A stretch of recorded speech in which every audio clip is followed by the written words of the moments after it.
No, thank you. I have a thought. I have a proposition for you. What if the war on disease is the new war on terror? The war on disease. Yes. I feel a bit sick myself, actually. I think I'm sick of governments attempting to meddle in people's lives Yeah. over, under the auspice of. Did you see that? It's magic. It's magic. It's like that. You can't see it, but I'm pointing at Chino. Um. uh. Yeah. I think like governments meddling in people's lives under the auspice of disease, um, is literally not about disease. It's about the meddling in people's lives. Like I think there's no clearer example of this than China, right? Like you see what's going on in China now with their zero COVID policy. And I mean, besides the fact that their vaccine basically doesn't work, there's no reason for them to have that policy other than to exert some form of social control, right? Yeah, and well, there's a couple of reasons. I think it's not just social control, but it's also the soft power of being able to brag about how China dealt with COVID the best and had like very few COVID deaths, like that sort of thing. Yeah. I think that's also a big part of it. Yeah. But no, I fully agree with you, and I don't think it's just when the government is directly involved. I think it's also like, not to get too Foucault, everything's a prison on you, but Mm-hmm. like the hospital system and the medical system as a whole, simply by nature of, um, actually, it reminds me of the newest philosophy tube video Mm. where she actually talks about what's his name, Stafford Beer, the cyberneticist who worked on CyberSyn. Yeah. That he talks about. Oh, fuck, I forget what it is. Um, Shit, I didn't know you. I didn't have time to prepare for the video. Mm-hmm. But he talks about how any system that has inputs and outputs has to minimize. I think he calls it variety, Mm. so that like it has to try and take like in the infinite possibilities of inputs and outputs. Mm. It can only deal with a certain number, so it's trying to minimize the variety of inputs that it can actually take by like systematizing it and trying to fit people into. You know what I'm trying to get at, right? Yeah. Yeah. And the medical system 100% falls into this trap. Mm-hmm. Where, I mean, in the philosophy tube video, she's talking specifically about the medical system as it pertains to trans people. But I think just as a general fact, the medical system has this flaw where, because it needs to, by virtue of existence, minimize variety, Mm-hmm. it's going to be somewhat kind of authoritarian and um, Yeah. dehumanizing. It's algorithmic in nature. Mm-hmm. Yeah.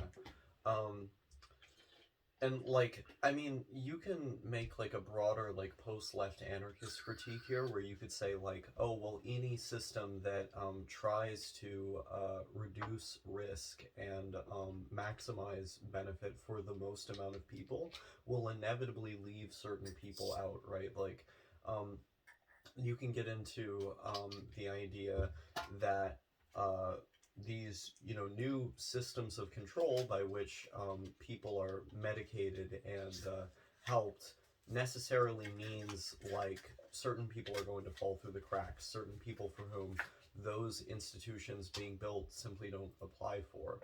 um, and I feel like that's a component to this like algorithm thing you're talking I about. 100% agree. Like this is the thing about trying to reduce variety. Mm-hmm. That like there are in humans there is infinite variety. In the real world there is infinite variety, Mm-hmm. and no system can handle infinite different inputs.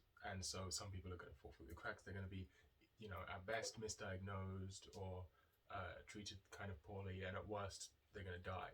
Yeah. In the case of the medical system, Yeah. or suffer in like extreme. Like you see this a lot in the people who deal with chronic illness, how they're just constantly mistreated by the medical system and misdiagnosed, Yeah. misunderstood, or like hand waved away. Like chronically ill people um, are just one subset of the population who the medical system just doesn't work for. Yeah.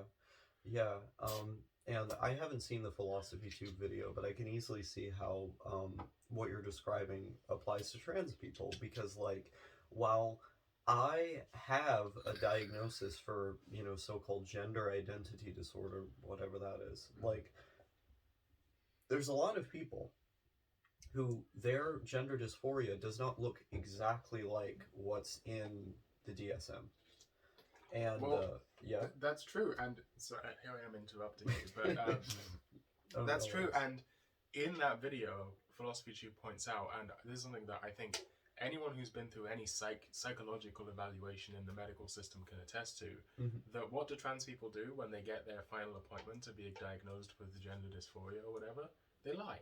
Yeah, They lie to fit the DSM's definition. yeah. Everyone does it. I lied to fit the DSM definition of depression, Mhm. right? I lied in my actually I didn't lie that time, but actually I think that's the only time I've lied. But even in my autism diagnosis, I was pretty honest, but I definitely omitted some things that I thought wouldn't help my case. Yeah. Like I didn't bring up the stuff that is more like ADHD that I have rather than autism. Mhm. Partially because it just wasn't really relevant, but also Yeah. like this is just always going to be the case so long as you're sticking with these categories. People are going to be like, well, in order to get the help I need to fit the category, and now that category is no longer descriptive; it's prescriptive. It's saying you have to become like this in order to get the help you need. Yeah. Yeah, it's necessarily exclusionary of people who don't fit that like very strict criteria. I think this is why the idea of spectrums are good. Like when I was 16, I was misdiagnosed as schizoaffective, which is it's a mood disorder that's also like a subset of schizophrenia. But what it turned out that I actually have psychotic depression, which is also a mood disorder, but it's on the, and I never heard this term before, bipolar spectrum. Like, I think the idea that these categories of symptoms we've created are not actually so strict, that they can come in like waves or present in different ways depending on the circumstances, like some kind of spectrum. I think that's good. I agree, and I Yeah. think we're actually only going to see more of this. Like the research I've been reading seems to suggest that autism and ADHD are subsets of the same sort of overlying or like overarching um, condition. Yeah. And I think we're going to start seeing, as more and more research on that subject comes out, ADHD maybe be subsumed into the autism spectrum type of deal. It's like in the same way that psychotic depression is part of the bipolar spectrum. Yeah, yeah. I think that would make a lot of sense based on some of the stuff you showed me about it. Yeah. I'm a little on the fence about it just because like I don't have ADHD, and the ways in which I relate to people with ADHD are like hyper specific and like few in number. So I don't know. Well, I mean, I have autism, and I don't really relate to, the sort of like hardcore nonverbal. You know what I'm talking about? Yeah, like I get like that. That also. Yeah, I mean, I've been like I have, but it's very rare for me to become like nonverbal. But I'm talking about the people who are like that, like 24/7. Yeah, Like yeah. that's feels. I mean, I understand how it's the same sort of thing, but it also is like I understand how it's the same category of thing, but it also feels like not super relatable, if you know what I mean. Yeah, yeah, yeah.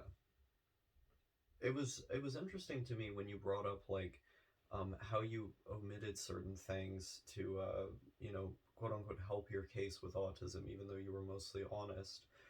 I think this can work in the other direction too. Like we're talking about the idea of narrativizing oneself in such a way as to like fit these categories. I think the other side of this is like to be aware enough of like what these symptoms are and what they can ultimately show up as a disorder.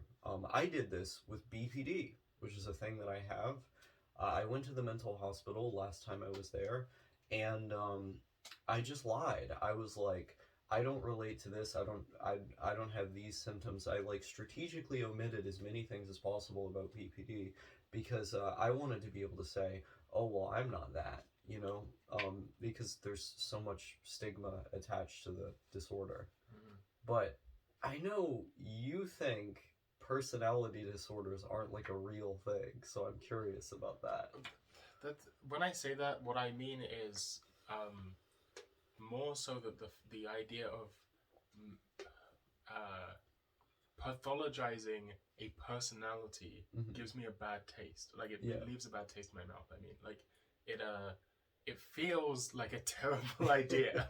It feels like a terrible road to go down. Yeah. If you know what I mean. Yeah. Like I think it's obviously can be helpful if you're saying, well, people who have these sorts of patterns of thought, there are provable types of therapy that help them to be less self-destructive or help them to have better quality of life, and they should have access to that. Hmm. I think that's obviously that's perfectly reasonable. Yeah. The thing I don't like is um, that once you start pathologizing it, it necessarily leads to your experience where you're like, oh, I don't want to have that. I don't want to be one of those people. Yeah. Because it can become stigmatized in the same way, like, I don't want to have cancer.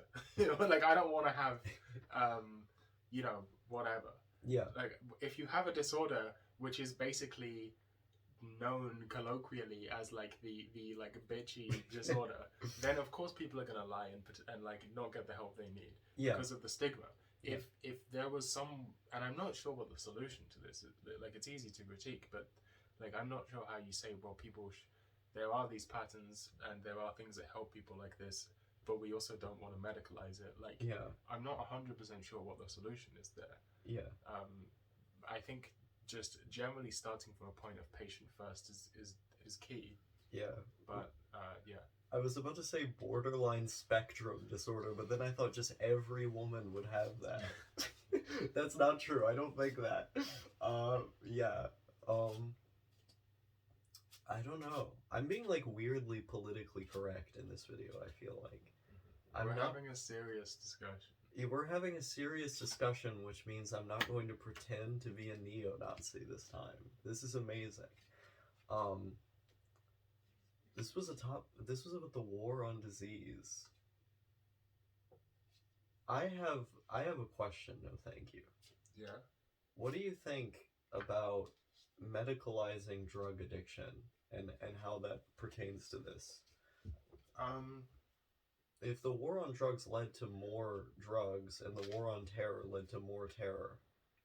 Well, I mean, there's a few people have pointed it out with that, like the modern medical establishment is, or I say that as if it's like a conspiracy.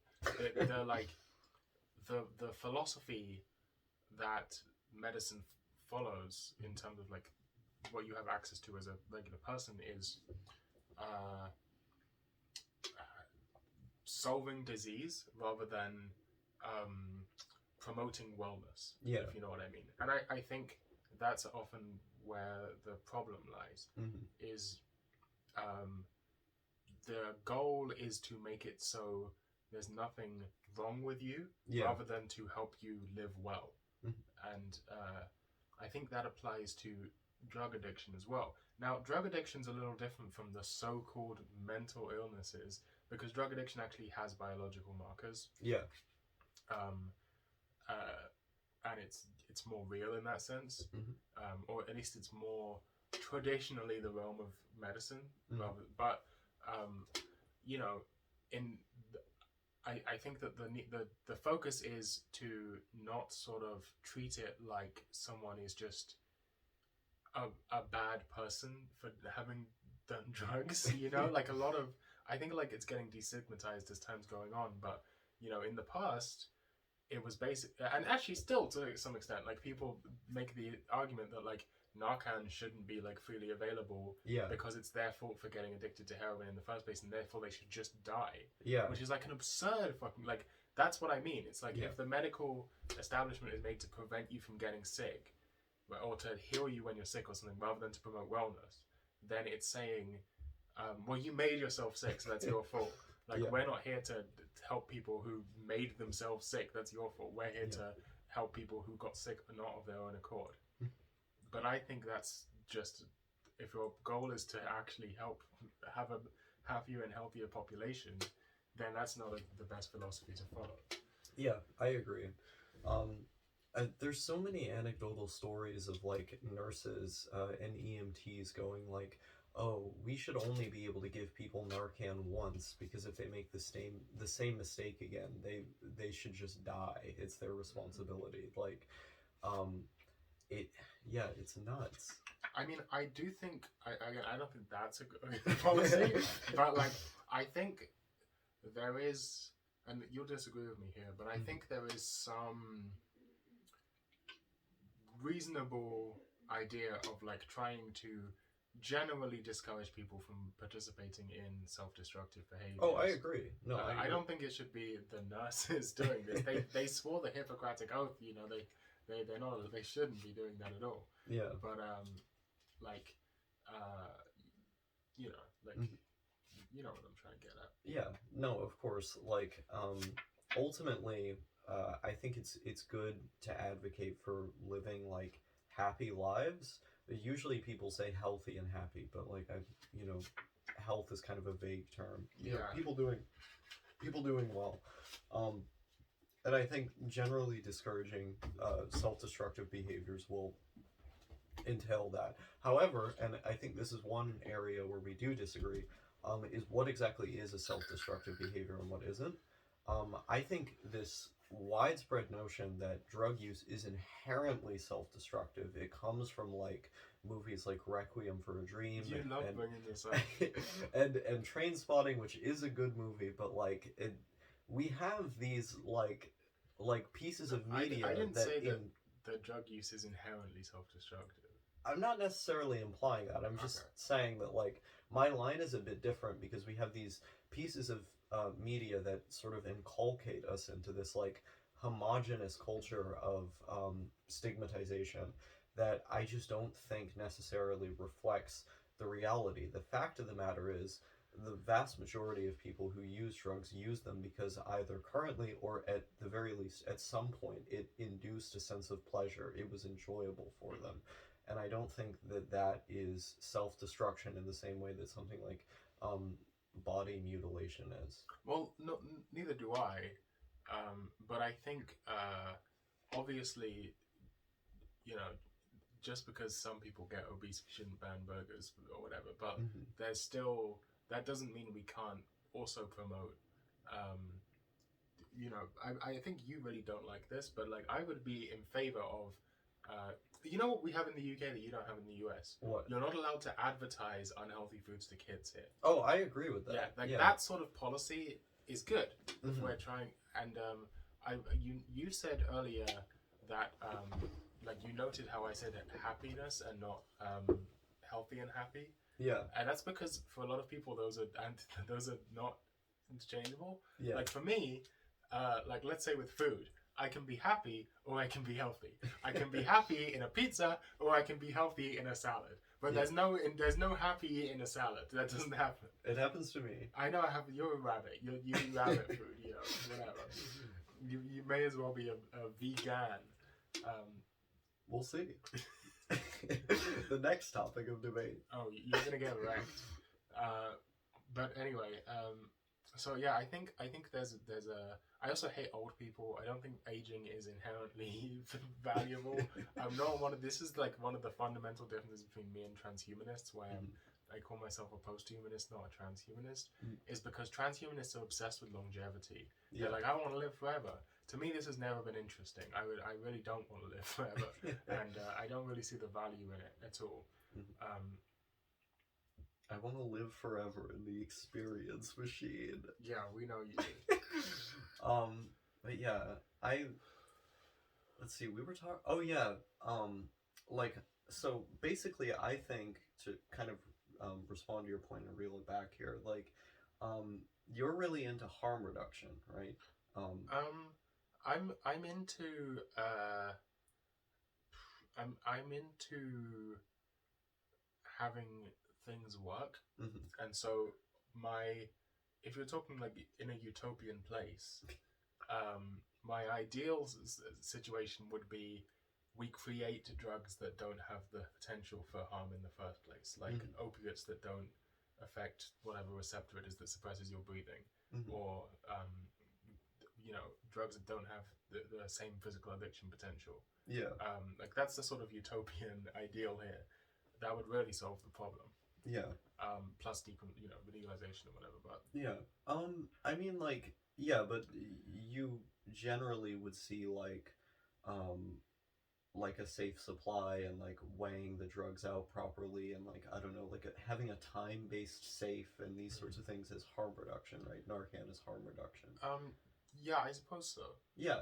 Whereas, like, the reason why I don't really like this framing, is because I Well, see it actually, as, I don't know. Yeah, I kind of agree with you on this. I yeah, think harm reduction is just sort of a turn of phrase. I don't see it so much as a rigorous philosophy. well, they don't know what I think. Sure, go ahead. Yeah. So the reason I don't like this is because it marries harm to the activity. Whereas, like, if I were to brush my teeth in the morning, we wouldn't call that harm reduction. We would call that brushing one's teeth in the morning. It's, how you encourage a happy life. Like, it's not harm reduction if I eat that salad. I may not be happy immediately in the moment if I do it, but I will be overall because Mm-hmm. it's, the antioxidants and whatnot.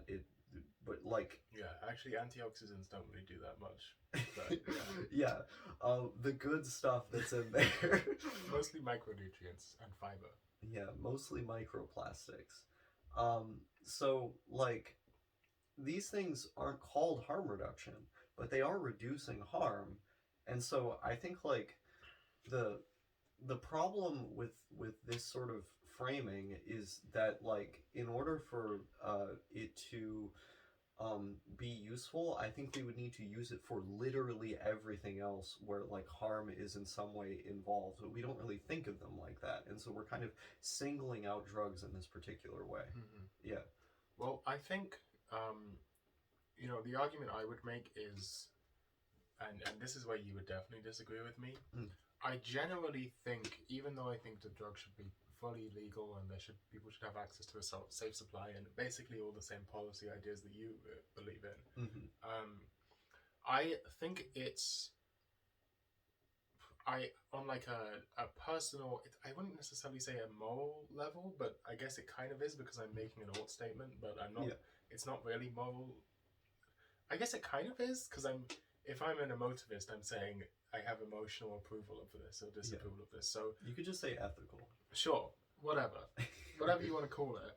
Mm-hmm. I think that in terms of living a fulfilling life, most of the time, most people could be doing better things than sitting in their room, nodding off on heroin or whatever. Like I think everyone I know who does drugs, including me,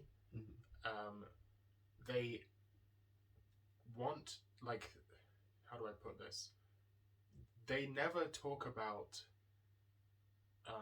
doing drugs in the same way they talk about, something really fulfilling, like spending time with your friends and family, or creating art, or watching an amazing movie. Like it's never really the same category of like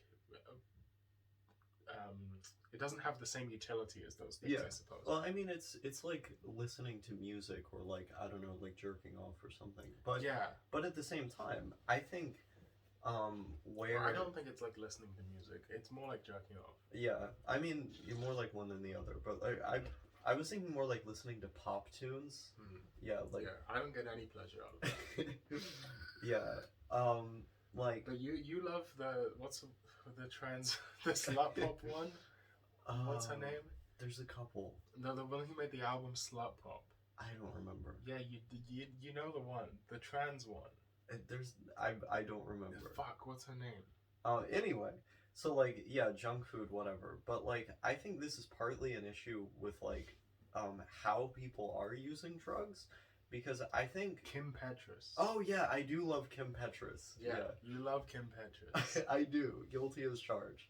But like, I think like something like MDMA or psilocybin or yes, even heroin, these things can be used to connect with people around us more, and I think they should be used to do that more. Like, is the drugs that have existed historically, like say peyote or psilocybin, like or tobacco, these were used in social